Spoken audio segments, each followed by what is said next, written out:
Miles de millones de personas nacen con creencias, criado en ella, muere con ello. La idea de que religión organizada es la fuente última de la verdad, moralidad y la salvación. Da forma a las naciones, define a las familias. Incluso hoy en día, los tribunales te hacen jurar sobre sus textos sagrados, los gobiernos lo protegen, las escuelas se hacen eco de ello, y la mayoría de la gente nunca lo cuestiona, porque nos dicen, sin religión no habría ética, sin propósito, no hay esperanza. Pero ¿qué pasa si eso nunca ha sido cierto? ¿Qué pasaría si la religión nunca tuvo la intención de guiarnos hacia la verdad? Pero ¿cómo controlar cómo lo definimos? ¿Qué pasaría si, desde el principio, la religión no se tratara de salvación, pero sumisión? Porque cuando cavas más profundo, a través de la historia, la psicología y la lógica fría, descubrirás algo inquietante. La religión organizada puede no ser una revelación divina, pero un sistema social magistralmente diseñado. Uno diseñado no para salvar almas, pero para gestionar las mentes. Y una vez que veas cómo funciona, no puedes dejar de verlo. Si esto ya cambia el modo en que ves la religión, suscríbete, porque lo que viene a continuación es aún más perturbador. Si la religión realmente viniera de lo divino, uno esperaría que se viera así nada como los sistemas de reyes, imperios y política. Pero cuando examinamos las primeras civilizaciones del mundo, un patrón extraño comienza a surgir. La estructura de la religión organizada, aspecto extrañamente similar a la estructura de los estados tempranos. Comencemos con Sumeria, una de las primeras sociedades complejas de la historia de la humanidad. Sus templos no eran solo lugares de culto, eran edificios gubernamentales. Controlaban la agricultura, la propiedad, incluso el trabajo. Los sacerdotes no eran humildes servidores de un dios, eran burócratas, contables, gobernantes. Luego vino Egipto. Los faraones no eran solo reyes, eran dioses en la tierra. Su divinidad no fue cuestionada, porque era la ley. ¿Cuál es la línea entre religión y gobierno? No existía. Obediencia a Dios era obediencia al Estado. Y en la antigua India, el sistema védico nos dio algo aún más duradero: el sistema de castas, una jerarquía divina, escrita en las escrituras. Eso le dijo a millones de personas que su valor era decidido antes del nacimiento, no por mérito, pero por metafísica. Historiadores como Yuval Noah Harari y Karen Armstrong señalan la misma verdad inquietante. La religión no creó el orden creó la religión. Surgió después civilizaciones estabilizadas, cuando los gobernantes necesitaban convertir sus leyes en moralidad, su autoridad en voluntad divina. Porque si la gente teme a un rey, podría rebelarse. Pero si creen Dios lo quiere así, se mantienen en línea. Piénsalo. Un sistema que define quién tiene el poder, justifica la desigualdad, recauda impuestos como ofrendas y le dice a la gente que la obediencia es santa. Eso no es solo fe, eso es tecnología política. Y lo más bello de esto, no necesitas ejércitos cuando tienes creencia, no necesitas fuerza. Cuando la gente vigila a ellos mismos, entonces tal vez la religión no fue transmitida desde el cielo, tal vez fue construido, ladrillo a ladrillo, como palacios, como reinos, al igual que los sistemas de control. Pero si la religión fue una invención política, ¿quién se benefició más? ¿Y quién pagó el precio? Si el poder necesita legitimidad, ¿qué mejor manera de justificarlo que decir Dios te elegí? Ese es el genio del monoteísmo. Un Dios, una verdad, un gobernante. Antes de eso, la gente creía en muchos dioses, fuerzas en competencia, voluntades contradictorias. Pero entonces llegó el faraón Akenatón, y algo radical sucedió. Desechó el panteón, Declaró que solo uno Dios, Atón, era real, y sorpresa. Aten eligió convenientemente a él como el único que podía hablar en nombre de lo divino. El monoteísmo no fue una evolución espiritual, fue una revolución política. Siglos más tarde, el emperador Constantino hizo algo igualmente estratégico. No solo se convirtió al cristianismo, armado él. Roma se estaba desmoronando, y un imperio fracturado necesitaba una fuerza unificadora. De este modo, Constantino fusionó la doctrina cristiana con el poder imperial. Celebraba concilios para decidir el dogma oficial, estampó la cruz en los estandartes romanos y se aseguró de que la desobediencia no fuera solo traición, fue blasfemia. Los califatos islámicos siguieron un patrón similar. La ley de Dios, Sharia, se convirtió en ley estatal. Cuestionando al gobernante, eso significaba cuestionar a Alá. ¿Ves el patrón? Cuando hay un solo Dios, solo puede haber una autoridad, un intérprete, una verdad. No se trata solo de fe, se trata de centralización.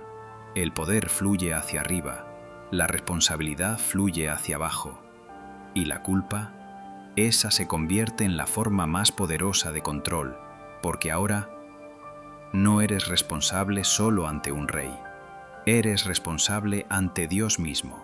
No estás de acuerdo con el sistema, no eres solo un disidente, eres un pecador. Y lo brillante de esto, tú castigas tú mismo, por vergüenza, a través del silencio, a través de la sumisión. Entonces, ¿quién construyó a Dios? Quizás no sean profetas, no místicos, ni siquiera las masas. Quizás los reyes lo hicieron, porque ¿qué es más efectivo que un trono? Es un trono respaldado por el cielo, pero la autoridad divina no se trata solo de coronas y cruces, va más profundo a nuestras mentes. Si alguien te dijera, fuiste roto desde que naciste, que tus pensamientos puedan condenarte, y la única manera de ser salvo era rendirse por completo, a eso le llamarías abuso. Pero ¿cuándo lo hace la religión? Lo llamamos fe. Desde el momento en que pudiste hablar, probablemente te dijeron que hay un Dios observándote. No solo miro tus acciones, vigilando tus pensamientos, recompensando la obediencia, castigar la duda y llamarlo amar. Esto es lo que los psicólogos llaman un bucle de adoctrinamiento, un ciclo de miedo, culpa y alivio temporal. Eso te hace volver, salir de la línea. ¿Sientes vergüenza? ¿Enviar de nuevo? Te sientes perdonado. No es solo emocional, es neurológico. La doctora Valerie Tarico explica cómo estos ciclos reflejan la adicción. Las mismas vías se iluminan en el cerebro. El alivio se convierte en una recompensa. La obediencia se convierte en placer. Pero no termina ahí. Experimentos en preparación moral muestran que las personas expuestas al lenguaje religioso tienen más probabilidades de seguir la autoridad, incluso cuando la orden es injusta. Y luego está indefensión aprendida, un estado psicológico en el que las personas dejan de intentar escapar, porque han sido entrenados para creer que no poder. ¿Te suena familiar? No te apoyes en tu propia prudencia. Ten fe, no preguntas. Los sistemas religiosos enseñan a los niños desde pequeños. Pensar por uno mismo es peligroso. La duda es pecado. La curiosidad es rebelión. Daniel Dennett llama a esto creer en la creencia. Te enseñan no solo a aceptar la doctrina, pero creer que creer es bueno en sí mismo, incluso si no tiene sentido, aunque te duela. Porque aquí está el giro cruel. Cuando la religión no responde a tus preguntas, tú son el problema. No oraste lo suficiente, no creíste lo suficientemente profundamente, tú dudaste, así que sufres en silencio. Y llámalo tu culpa. Esto no es accidental, no es casualidad, es una máquina psicológica autosuficiente. Castigar la duda. Presentación de recompensa. Haz que el miedo se sienta como fe. y una vez que se instala en la mente de un niño, rara vez se va. Así que si nunca has cuestionado la religión hasta ahora, ese no es tu fracaso, ese es el diseño. Pero esta maquinaria mental no es accidental, está diseñado. ¿Pero con qué fin? El poder necesita lealtad, y la lealtad necesita influencia. Durante siglos, la religión organizada ha ofrecido ambas cosas, no por la fuerza, pero a través de fe. Eche un vistazo a la historia. La Iglesia no era solo una guía espiritual, fue una potencia política. Los papas coronaron emperadores, los sacerdotes bendijeron las conquistas, y la doctrina justificaba la dominación, desde la Europa medieval hasta el África colonial. Los líderes religiosos no solo apoyaban al Estado, ellos convertirse parte de ello. En cambio, consiguieron tierra, poder, exenciones de impuestos y una influencia incuestionable. Incluso hoy en día, muchas instituciones religiosas pagan nadie en impuestos, mientras presionaban a los gobiernos a puerta cerrada. Dictan políticas sobre educación, aborto, matrimonio, no porque fueron elegidos, pero porque reclaman autoridad divina. Y cuando la gente obedece, no es fuera de razón, está fuera de ritual. Esta es la brillantez del sistema. No tienes que pensar por ti mismo. La moralidad ya está preenvasada, subcontratado. Te dicen lo que es correcto, qué ocurre, a quién amar, a quién temer. Y tú sigues, no porque tenga sentido, pero porque Dios así lo dijo. Eso no es moralidad. Eso es obediencia. Y la fe reemplaza el pensamiento crítico, porque cuestionar es peligroso. Pensar es arriesgado. Y la creencia ciega parece más segura que la duda. Así que la religión se convierte en una moneda de control. Se negociaba entre púlpitos y parlamentos, entre reyes y congregaciones, entre el miedo y el silencio. Pero lo realmente sorprendente es esto. Incluso cuando la religión no es en el poder, todavía sobrevive. ¿Cómo? Puedes sacar al Dios del templo, pero el templo todavía sigue en pie. Y si miras con atención, probablemente todavía vivas allí, porque incluso en las llamadas sociedades seculares, donde la creencia en Dios se desvanece, el arquitectura de la religión permanece. Nuestras leyes, nuestras escuelas, incluso nuestras vacaciones, están edificadas sobre cimientos puestos por la fe. ¿Por qué consideramos ciertos días como sagrados? ¿Por qué los juramentos en los tribunales todavía invocan libros sagrados? ¿Por qué el pecado sigue siendo parte del vocabulario cultural?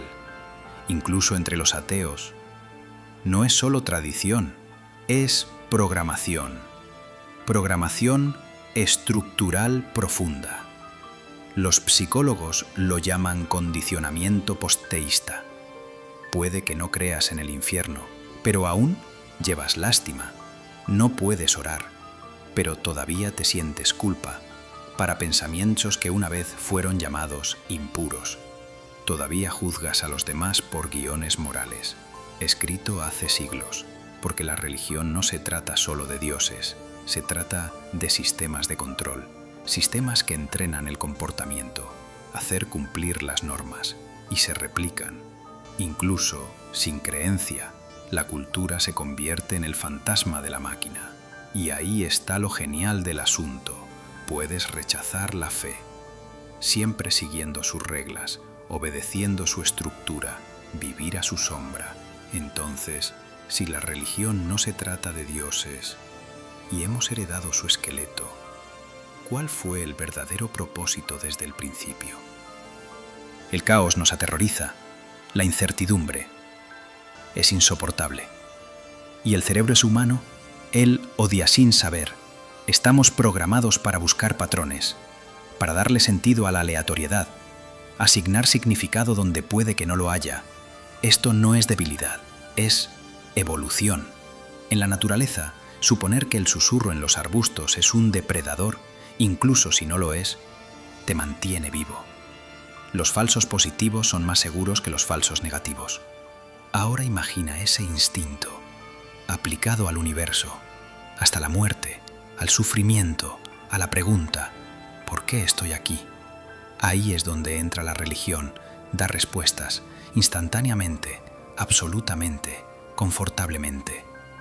No sois solo átomos, eres parte de un plan, no te estás muriendo, te vas a casa, no estás solo en un cosmos vasto e indiferente. Estás observó, amado, juzgado. Pascal Boyer, antropólogo cognitivo, lo llama economía cognitiva. La religión sobrevive, porque reduce carga mental. No es necesario luchar con la complejidad. No hay necesidad de vivir en la ambigüedad. Simplemente sigue el guión. Di la oración, acepta el misterio y deja de hacer preguntas.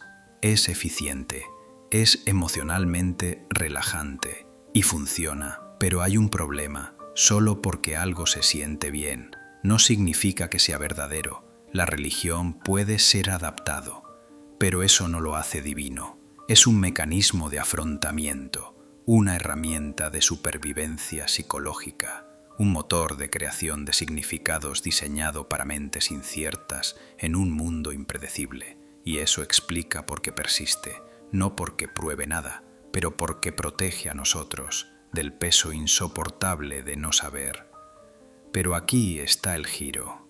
Incluso si la religión no es verdadero, eso lo hace inútil. Así que ahora ya lo sabes, la religión nunca fue solo cuestión de dioses. Se trataba de poder, acerca del pedido, sobre calmar las mentes aterrorizadas en un mundo caótico. Nos dio historias, normas, identidades. Dio forma a las civilizaciones, naciones divididas, comenzó guerras, construyó la paz. Él trabajó, pero aquí está la herejía. El último, puedes entender la religión, sin ser propiedad de ella. Podrás admirar su poesía, sin obedecer su dogma. Puedes guardar espacio para el misterio, sin rendirse al mito. Porque el objetivo no es destruir la creencia, es para gratis él, para recuperar el significado de aquellos que afirmaban poseerlo, para construir valores que no requieren miedo, o culpa, o amenazas invisibles, vivir éticamente, no por la recompensa divina, pero porque así lo elegimos. ¿Y ahora qué pasa? Eso depende de ti, pero una cosa es segura, no tienes que creer una mentira, vivir una vida con sentido. Si eso te hizo cuestionar todo lo que creías sagrado, suscribir, porque la próxima vez vamos aún más profundo.